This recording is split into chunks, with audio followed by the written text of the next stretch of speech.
पद्मिनी भर्त्रे आयुरारोग्यदायिने हर्षवल्ली निवासाय सूर्यदेवं तव सुप्रभातम् उत्तिष्ठोत्तिष्ठ चायेश उत्तिष्ठ उषयोज्ज्वल उत्तिष्ठ पद्मिनी कान्त लोकानां मङ्गलं कुरु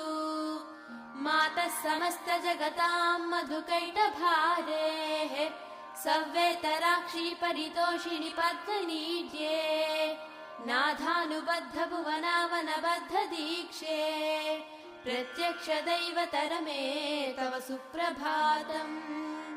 छाये किलाश्रित वरप्रद कल्पकल्पे विस्वाप्तधाम निलयामल दिव्यभासे आयाहि शीघ्रमघनासिनि संश्रितानां श्रीसूर्यदैवतरमे तव सुप्रभातम्।